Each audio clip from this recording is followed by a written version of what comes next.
Everyone, आज हम topology का एक क्वेश्चन देखने वाले हैं जो कि सब्जेक्टिव नेचर का है। यूजुअली आईएसआई, सीएमआई ऐसे एग्जाम्स में पूछा जाता है। तो चलो देखते हैं हमारा क्वेश्चन कैसा है। तो हमको क्वेश्चन में गिवन है that let X be an uncountable set with cocountable topology, that is the close sets are the empty set and all countable subsets of X. And हमको हमारा क्लेम ये है दैट ऐसे space में अगर कोई compact set उठाए तो वो हमेशा फाइनाइट ही होगा। That is our claim. Okay, तो चलो हम फटाफट लिख लेते हैं हमको गिवन एंड हमारा क्लेम क्या है। हमको गिवन है x is an uncountable set, it is an uncountable set with को काउंटेबल टोपोलॉजी। को काउंटेबल टोपोलॉजी कैसा डिफाइंड है, इसको हम टाउ सी से हम डिनोट कर रहे हैं।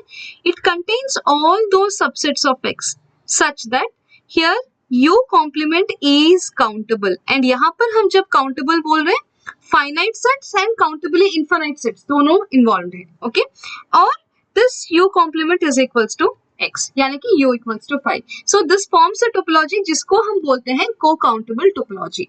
ठीक है, तो ऐसे से स्पेस में अगर हम एक सबसेट उठा रहे हैं such that K is compact, हम ऐसा एक सबसेट उठा रहे हैं, तो हमारा क्लेम ये है दैट ये जो सेट K है it is a finite set. ये हमारा क्लेम है। तो चलो इसको हम कॉन्ट्रडिक्शन के थ्रू प्रूफ करेंगे। तो यहाँ पर K is a finite set है, वो हमारा क्लेम है। तो हम क्या सपोज करेंगे यहाँ पर, let us suppose that this set K is an infinite set. मान लो कि ये एक इनफाइनाइट सेट है एंड जब हम यहाँ पर इनफाइनाइट बोल रहे हैं, it may denote countably infinite या अनकाउंटेबल, इन दोनों में से कुछ भी हो सकता है। ओके, तो ऐसा कुछ भी हो, मतलब कि हमारा काउंटेबली इनफाइनाइट हो या अनकाउंटेबल हो, इसमें से हम एक सीक्वेंस ऑफ एलिमेंट्स तो डिफाइन कर ही सकते हैं, वो तो एग्जिस्ट करेगा ही करेगा। सो इसमें आप एक सीक्वेंस ऑफ एलिमेंट्स उठा लो, A1, A2, A3, AN। ठीक है, ऐसा हम सीक्वेंस कहाँ से उठा रहे हैं, we are taking from the compact set K, we consider this। and ये सीक्वेंस हम कैसे उठा रहे हैं, such that this all terms are distinct। okay, an is not equals to am whenever this m is not equal to m, मतलब we are considering a sequence of distinct terms and ऐसा हम हमेशा choose कर सकते हैं in any infinite set, वो भले ही countably infinite हो या अनकाउंटेबल हो। ओके, नाउ हमको गिवन क्या है, we are given that K is compact. अभी कॉम्पैक्ट सेट्स का डेफिनेशन क्या है, every open cover has a finite sub cover, तब हम ऐसे सेट्स को हम कॉम्पैक्ट सेट्स कहते हैं। तो as K is compact, what do we have, any open cover of K, any open cover of K has a finite sub cover, है ना, it has a finite sub cover. अभी हम एक open cover हम ऐसा choose करेंगे such that उसका कोई फाइनाइट सब कवर ना हो। अगर ऐसा हम दिखा दिए कि ऐसा एक ओपन कवर एग्जिस्ट करता है, तो वहां से हम ये बोल सकते हैं कि हमारा जो सेट है वो कॉम्पैक्ट नहीं है। तो हम अपना ओपन कवर कैसे हम डिफाइन करेंगे, हम सेट G1 हम डिफाइन कर रहे हैं such that this is X difference, this A1, A2, A3, A4 and so on. ये हमारा सेट G1 हो गया। सेट G2 हो गया X डिफरेंस हमारा A2, A3, A4 and so on. ठीक है, वैसे ही हमारा इन जनरल हमारा Gn कैसा हो गया, it is X difference, this AN, AN plus 1, AN plus 2 and so on. Okay, तो यहाँ पर ये बात सबसे पहले ऑब्जर्व करना कि हमारा जो ईच Gn है, ईच Gn इज ओपन, क्या वो आप ऑब्जर्व कर पा रहे हैं that each Gn is open। क्यों, क्योंकि हमारा जो Gn कॉम्प्लीमेंट क्या है, it is an, an plus 1, an plus 2 and so on, right? ऐसा है, तो हमारा each Gn कॉम्प्लीमेंट क्या हो रहा है, it is countable। तो हमारा को काउंटेबल टोपोलॉजी क्या था, it contains all those sets such that this complement is countable. मतलब इसमें हमारा इस स्पेस में जो हमारा ओपन सेट्स वो सारे हैं जिसका कॉम्प्लीमेंट जो है वो काउंटेबल हो। ओके, तो इसीलिए हमारा जो Gn कॉम्प्लीमेंट है वो हमारा काउंटेबल हो रहा है, सो दैट हमारा Gn क्या है, ओपन हो गया। ठीक है, तो अब हमारा जो सेट K है, This K is the subset of all this union n equals to 1 to infinity this Gn. तो यहाँ से क्या आ गया? This Gn is a sequence of open sets which is covering K. It is a sequence of open sets which is covering K, right? तो as K is compact क्या हो गया? यहाँ पर इसका एक फाइनाइट सब कवर मिलेगा, मतलब there exist some G alpha 1, G alpha 2 up to G alpha n. हमको फाइनाइट कलेक्शन ऑफ सेट्स मिलेगा such that this K is the subset of union of I equals to 1 to n G alpha I. ठीक है, तो अब ये sequence of sets हम जो define किए हैं, इसमें आप एक बात ऑब्जर्व करना कि ये एक इंक्रीजिंग सीक्वेंस ऑफ सेट्स है। तो हम एक बार फटाफट लिख लेते हैं हमारा G1 G2 Gn क्या है, और वो ये रहा। यहाँ पर एक बात ये ऑब्जर्व करना दैट हमारा जो A2 A3 A4, हम यहाँ से अगर हम ये सेट लें, this is a subset of this A1 A2 A3 A4, है ना। अगर हम दोनों साइड्स कॉम्प्लीमेंट लें तो क्या आएगा? अगर हम कॉम्प्लीमेंट लेंगे तो हमारा ये रिवर्स इंक्लूजन आ जाएगा, right. So here we have A2 A3 A4, इसका complement, this is the superset of this A1 A2 A3 A4 का कॉम्प्लीमेंट, है ना। So what is the set which is there in the left hand side? ये तो हमारा G2 है, right. तो G2 is the superset of G1 आ गया, है ना। So from here we are saying that G1 is the subset of G2।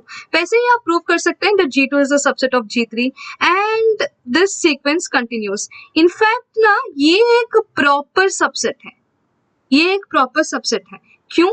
क्योंकि यहाँ पर देखना कि हमारा जो एलिमेंट An है, if I consider the element An that belongs to this Gn plus 1, that belongs to this Gn plus 1, but this element An does not belong to Gn, तो हम बोल सकते हैं that ये it is a strictly increasing sequence of open sets, okay? तो अब देखना कि मेरे पास अगर G1 is the proper subset of G2 है, तो what is G1 union G2? That is equals to G2, right? जो हमारा बड़ा सेट है। वैसे अगर मैं बोलूं what is G1 union G2 union G3, अगर मैं पूछूं ये क्या है, तो इन सबका यूनियन मतलब हमारा देखो G3 ये है, G3 के अंदर ही G2 है, G2 के अंदर ही हमारा G1 है। इन सबका अगर हम यूनियन लें तो it is this entire thing which is equal to G3, है ना, जो सबसे बड़ा इंडेक्स है, राइट। वैसे अगर मैं बोलूं कि G1 union G10 union G100 ये क्या है, तो हम बोल सकते हैं ना that this is equals to G100, right. तो अभी हम चलते हैं वापस जहां पर हम बात को छोड़े थे। हम यहाँ पर क्या किए थे कि हमारा जो कॉम्पैक्ट सेट K है, हम मान लिए थे कि वो इन्फिनाइट है एंड हम sequence of open sets Gn हम डिफाइन कर लिए थे, and as it forms an open cover it should admit a finite sub cover, and वो कुछ ऐसा था। हम यहाँ तक बात को छोड़े थे, राइट। तो हमारा जो फाइनाइट सब कवर था वो क्या था? K is the subset of union of I equals to 1 to n G alpha I, right. अभी ये union of this G alpha I ये क्या है? दिस G alpha I, इसका जो यूनियन है हम एक्सप्रेस कर सकते हैं as G alpha 1 union G alpha 2 union G alpha 3 union up to this G alpha n, right. तो अगर हम एक एलिमेंट n को हम डिफाइन कर रहे हैं as the maximum of all this alpha 1 alpha 2 up to this alpha n, and ये maximum exist करता है क्योंकि ये एक finite set है, right? ये alpha 1 alpha 2 up to alpha n ये एक finite set है, इसीलिए ये maximum exist करता है। That's why this n is well defined first of all। तो अभी हम रिसेंटली अभी क्या देखे थे कुछ मिनट पहले, दैट हमारा जब भी यूनियन आएगा ऐसे, तो जो सबसे बड़ा इंडेक्स है वही सेट आ जा रहा है यहाँ पर, क्योंकि it is a sequence of open increasing open sets, right. तो इसीलिए ये जो हमारा यूनियन है, ये जो हमारा यूनियन है ये बन जाएगा द मैक्सिमम इंडेक्स वाला, एंड हमारा मैक्सिमम इंडेक्स यहाँ पर n है, right. So this is equals to Gn हो गया। And what is this Gn now? ये Gn तो है हमारा x difference, this an plus 1 an plus 2 and so on, right. ऐसे ही तो हमारा Gn डिफाइंड है। तो अभी हमको क्या मिला है that this set K is the subset of Gn। यहाँ पर कुछ कॉन्ट्रडिक्शन दिख रहा है क्या आप सबको? Just let me know in the comment section. आप इसको यहाँ पर पॉज करना एंड बोलना कि क्या कॉन्ट्रडिक्शन है। ओके, तो यहाँ पर अभी हम बता ही देते हैं दैट ये देखना दैट ये जो एलिमेंट ए एन है that belongs to the set K है, क्योंकि हम जो यहाँ पर ये सीक्वेंस उठाए हैं वो कहाँ से उठाए हैं, हम वो कॉम्पैक्ट सेट के से ही उठाए हैं, राइट। तो ये ए एन जो है ना इट बिलोंग्स टू के है, but this a n does not belongs to this G n. And हम बोल रहे हैं कि ये तो सबसेट है, मीन्स इसका सारा एलिमेंट्स यहाँ पर होना चाहिए, तो ए एन बिलोंग्स टू के है तो A N belongs to G N भी है, राइट। बट जीएन में रियलिटी चेक हमको ये मिल रहा है दैट एन जो है वो जीएन में बिलोंग ही नहीं कर रहा है ना। So this is a contradiction, this is a contradiction. And ये कॉन्ट्रडिक्शन क्यों अराइज हुआ?